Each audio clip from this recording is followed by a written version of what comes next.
सह नो भुनक्तु सह वीर्यं करवावहै तेजस्विनावधीतमस्तु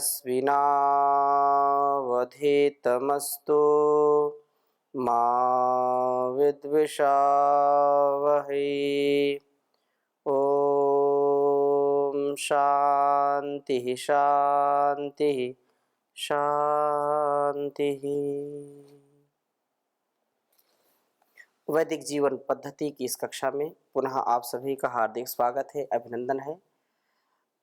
वेदों का ज्ञान जो सबसे महान है, इस ज्ञान परंपरा में, ज्ञान की गंगा में हम स्नान कर रहे हैं नित्य प्रति, और अपने तन मन और इस वतन के लिए जो कुछ भी हमसे कल्याण हो सकता है अपना और इस संसार का कल्याण करें, इसके लिए हम वेद का स्वाध्याय अवश्य में निरंतर करते रहें, क्योंकि वेदों का जो अभिप्राय है, जो विधि और निषेध के रूप में है, इस विधि और निषेध में हमको जीने की दृष्टि मिलती है कि हम अपने जीवन को और इस जगत को किस प्रकार से समुचित इसका उपयोग करें, उपभोग करें और त्याग पूर्वक जीवन को जीने का सामर्थ्य अर्जित करें। जब हमारे जीवन में स्थिरता आती है, अटल अचल विश्वास होता है उस परमात्मा के प्रति और उसकी व्यवस्था के प्रति, तो व्यक्ति उद्विग्न नहीं होता है, व्यक्ति का कभी भी ह्रास नहीं होता है, वह सदा विकास को प्राप्त होता है, विनाश को प्राप्त नहीं होता है। यद्यपि हम संसार में जो कुछ भी जड़ और चेतन के रूप में देखते हैं, वह एक न एक दिन नष्ट होने वाला है। नष्ट ऐसे कोई चीज नष्ट बोलने से ये होता है कि बिल्कुल इसका अस्तित्वहीनता जो प्रकट होती है, ऐसा नहीं है, क्योंकि विज्ञान भी इस बात को मानता है कि संसार में कोई भी वस्तु कभी नाश को प्राप्त नहीं होती है, वह तो केवल अदृश्य हो जाती है, उसका अन्य पदार्थों के रूप में, अन्य तत्वों के रूप में रूपांतरण हो जाता है। हम अपने विचारों में, अपने व्यवहारों में स्थिरता को कायम करें। स्थिरता हमारे अंदर जब स्थापित होगी तो हम अनेक प्रकार के द्वंद्वों से, दुखों से बचेंगे और साहस पूर्वक, धैर्य पूर्वक, दृढ़ता से जीवन को जी सकते हैं। ऋत का दोहन करने वाले चित्तवृत्ति को हृदय में निरुद्ध करते हैं, अर्थात जो सदा तात्विक दृष्टि रखते हैं, जो यथार्थ में अपने जीवन को जीते हैं, अयथार्थ मिथ्या जो ज्ञान है उससे बचते हैं, उसके स्वरूप को समझ करके अपनी चित्तवृत्तियों पर नियंत्रण करते हैं, निरुद्ध करने का प्रयास करते हैं, उन्हीं का जीवन बहुत ही सुंदर पवित्र बन जाता है। तो ऐसा ही बहुत ही हृदय में स्थिर होना, यह एक बहुत सुंदर प्रसंग हमारे सामने है। ऋग्वेद के 144वें सूक्त के दूसरे मंत्र को हम आपके सामने रख रहे हैं, क्योंकि यह बहुत ही अच्छा मंत्र है। पहला मंत्र भी विशेषता बुद्धि और यज्ञों का संपादन, और उसके बाद फिर हृदय में स्थिरता। मैं इसको लिख देता हूं पहले मंत्र को, फिर चर्चा करता हूं। ओम अभिमृतस्य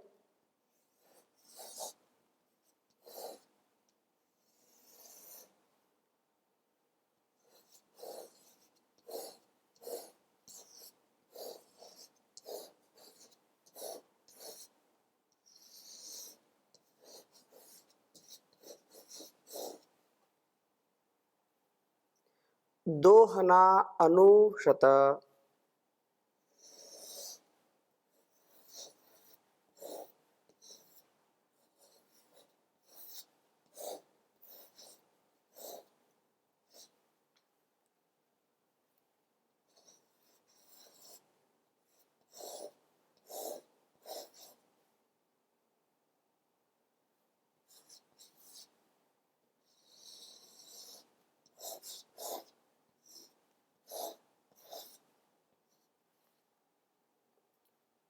योनौ देवस्य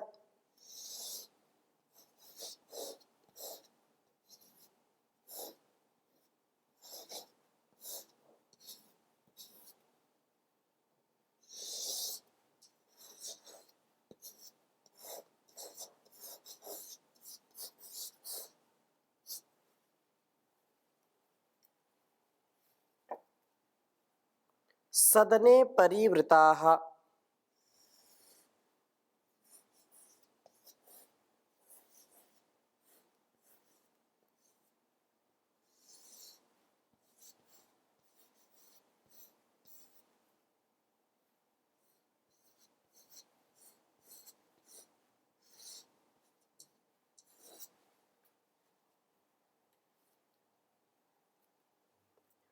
अपामुपस्थे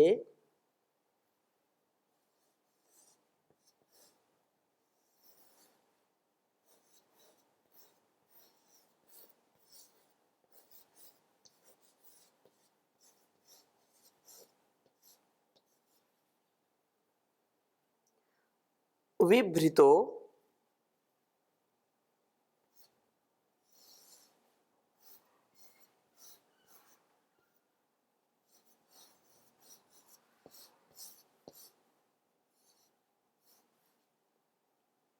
यदा वसदध।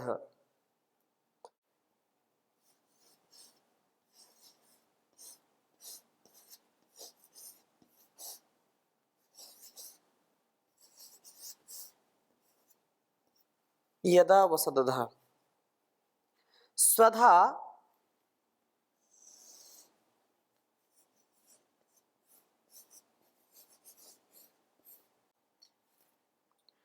अधयाद्याभिरीयते।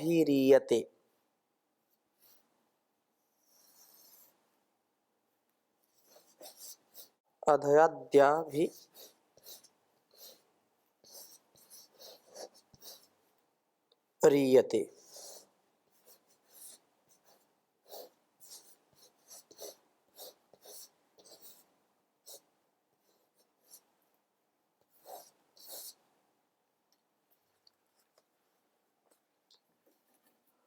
ओम अभिमृतस्य दोहना अनुशता योनौ देवस्य सदने परिवृताः। अपामुपस्थे विभृतो यदा वसदध स्वधा अधयाद्याभिरीयते। ओम अभिवृतस्य दोहना अनुशता योनौ देवस्य सदने परिवृताः। अपामुपस्थे विभृतो यदा वसदध स्वधा अधयाद्याभिरीयते।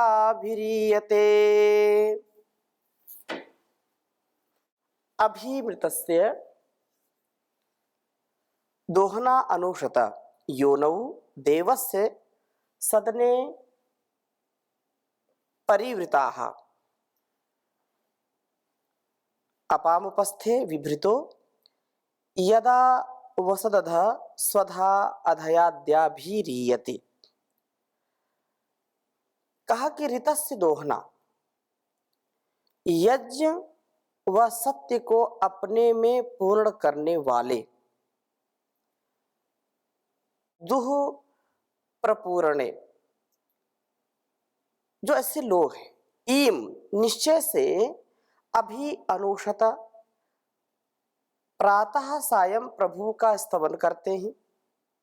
प्रभु स्तवन से ही उनकी वृत्ति यज्ञ बनती है और वे सत्य का पालन कर पाते हैं। ये उपासक योनव प्रभु के प्रकाशित होने के साथ, अर्थात प्रभु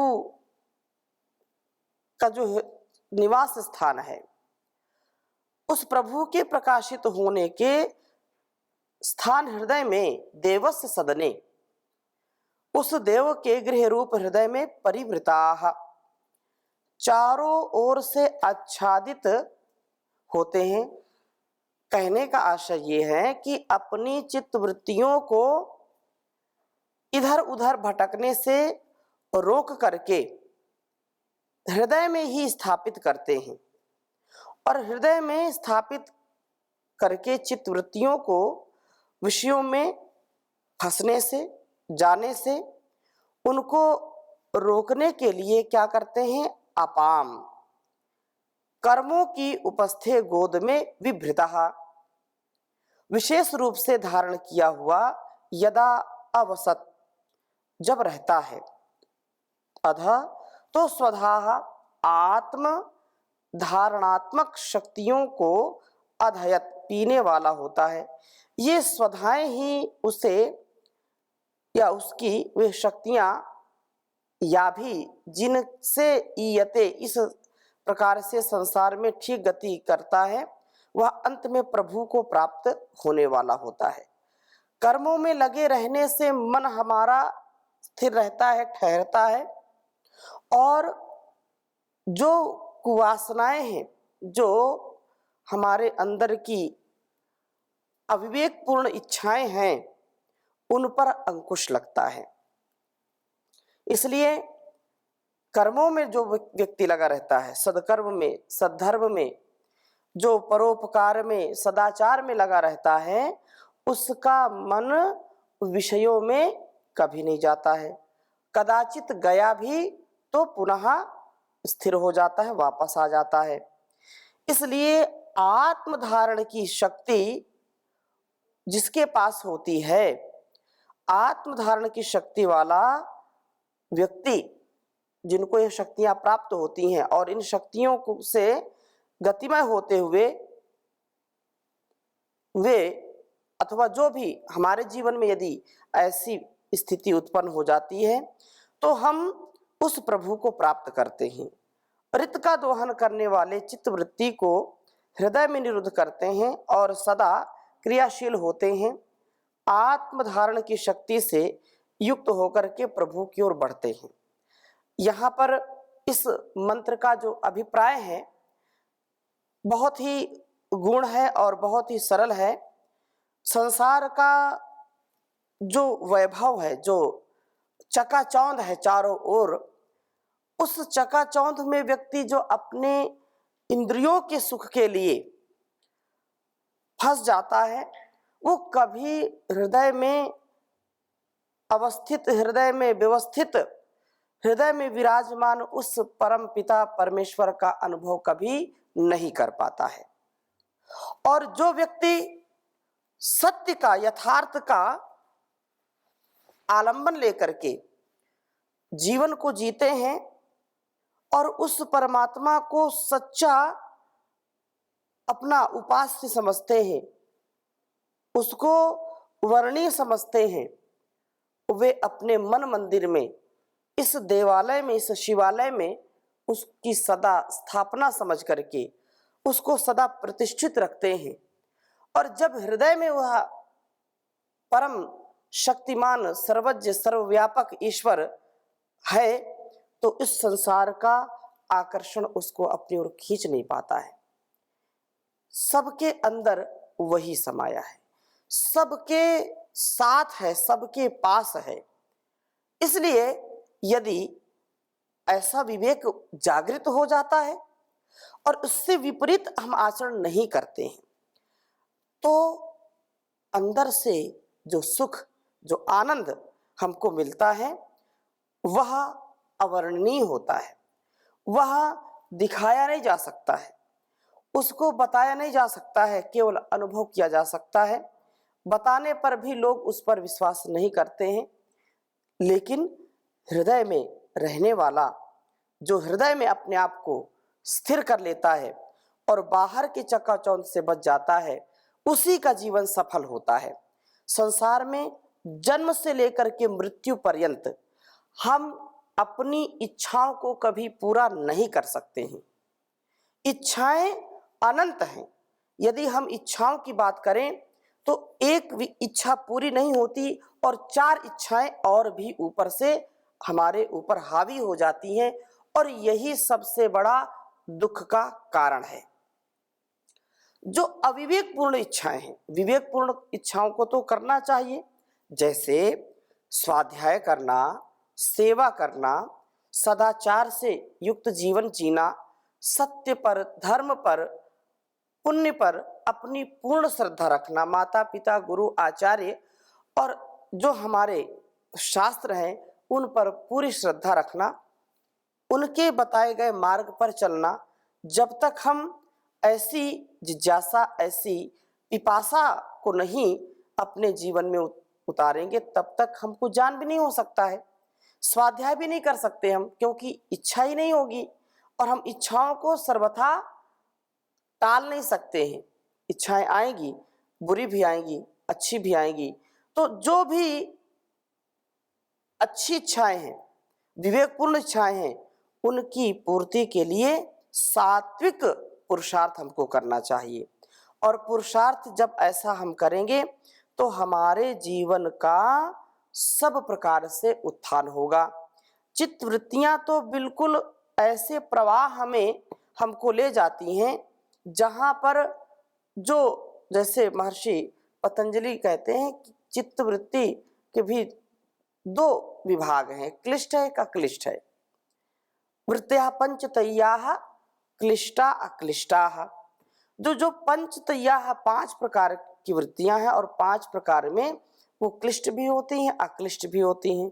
तो इन वृत्तियों को जो हमारे लिए अक्लिष्ट हैं, हमारे लिए जो बाधक नहीं है, हमारी साधना में जो बाधक नहीं है, हमारे धर्म के मार्ग में जो बाधक नहीं है, अध्यात्म के मार्ग में जो बाधक नहीं है, जो भोग वासनाएं, छल कपट, द्वेष, दंगा और अपवित्रता, अशुचिता, ये जो बाधक तत्व हैं, इनसे हम बच करके जो इस साधना में साधक बनते हैं, जो इसके लिए सहयोगी बनते हैं, वो जो अक्लिष्ट वृत्तियां हैं उनके लिए तो हमको प्रयास करना चाहिए, जिससे फिर बाद में जो अंतिम चीज है उसको तो हम पाकर के कृत्य होते हैं। लेकिन हर क्षण हर पल व्यवहार की स्थिति में भी हृदयस्थ उस परमात्मा का हम चिंतन करते रहें और सारी वृत्तियों को खींच करके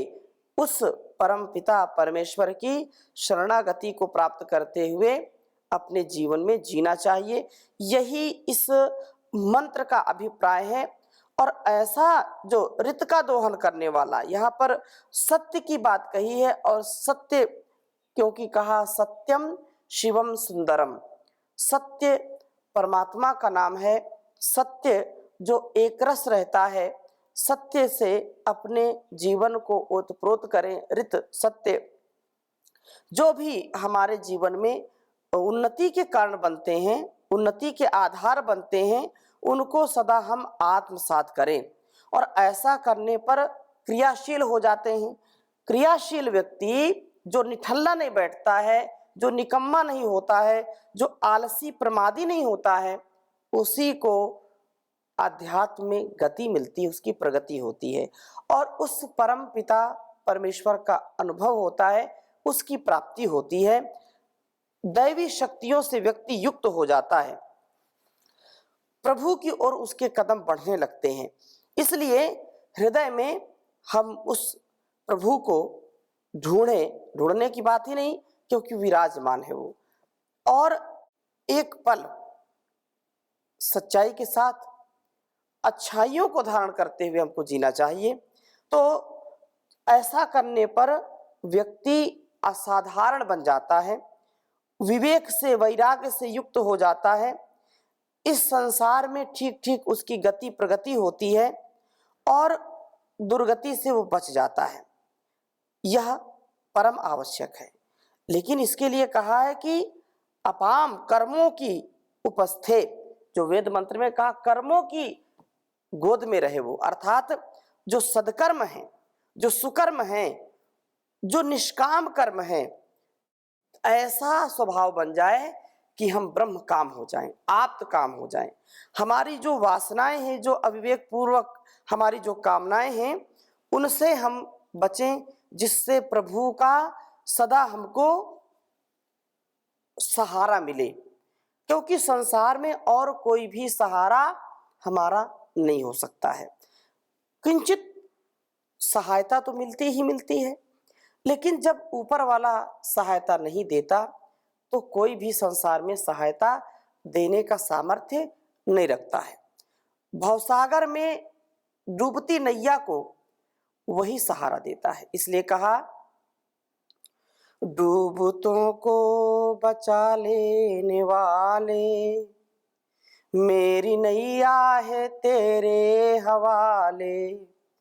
डूबतों को बचा लेने वाले, मेरी नैया है तेरे हवाले। लाख अपनों को मैंने पुकारा, सब के सब कर गए हैं किनारा।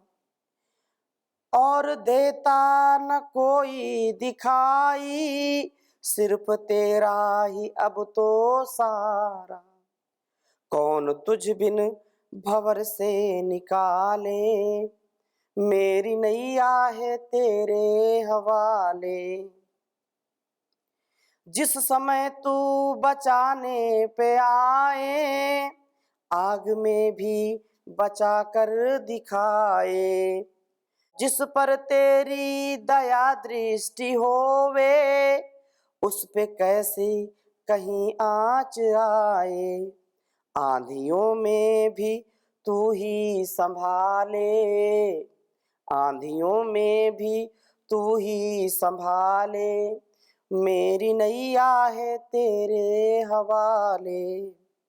पृथ्वी सागर व पर्वत बनाए, तूने धरती पे दरिया बहाए। चांद सूरज करोड़ों सितारे, फूल आकाश में भी खिलाए।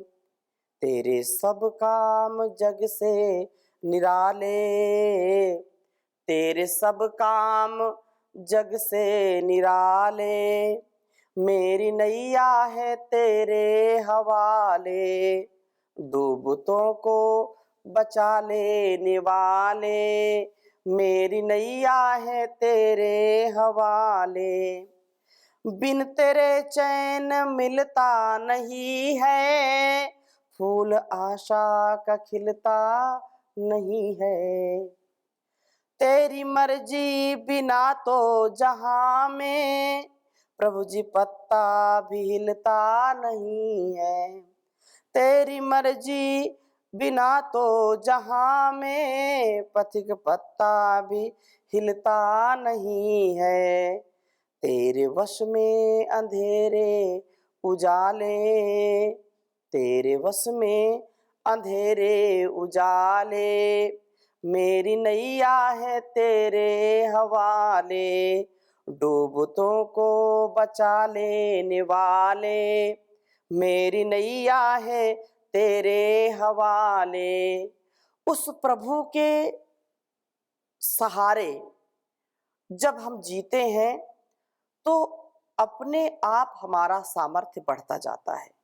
जितना जितना हम भौतिक संसार के लिए अपनी ऊर्जा, अपनी शक्ति लगाते हैं, जितना जितना इसको अपना साथी बनाते हैं, उतना उतना हम धोखा खाते हैं, उतना उतना हमारे जीवन में क्लेश आता है, कष्ट आता है। संसार का जो व्यापार है, इस व्यापार में हमको टकरार नहीं करनी, हमको ज्ञानपूर्वक, विवेकपूर्वक सारे संबंधों को, सारे कर्तव्यों को निभाना है जो हमारे निज कर्तव्य हैं। परंतु जो यथार्थ ज्ञान है, जो तात्विक ज्ञान है, उस ज्ञान की ओर यह वेद मंत्र हमको संकेत कर रहा है कि जो कण कण में विद्यमान है भगवान, उस भगवान का हम सदा गुणगान करें। इस संसार के जो लुभाने वाले आकर्षक जो भोग हैं, उनसे अपने आप को बचाएं और इससे बचाने के लिए प्रभु की भक्ति करें। इससे अपने आप को बचाने के लिए सात्विक, निष्काम, श्वेत या शुक्ल कर्म करें, शुभ कर्म करें, अशुभ से बचें, अधर्म से बचें, अन्याय से, अविवेक से, अविद्या से, अज्ञान से बचें, जिससे हम इस जीवन को और जगत को सुंदर बना पाएं। तो आज की कक्षा में यहीं तक, शेष चर्चा अगली कक्षा में और करेंगे। ओम शांति शांति शांति।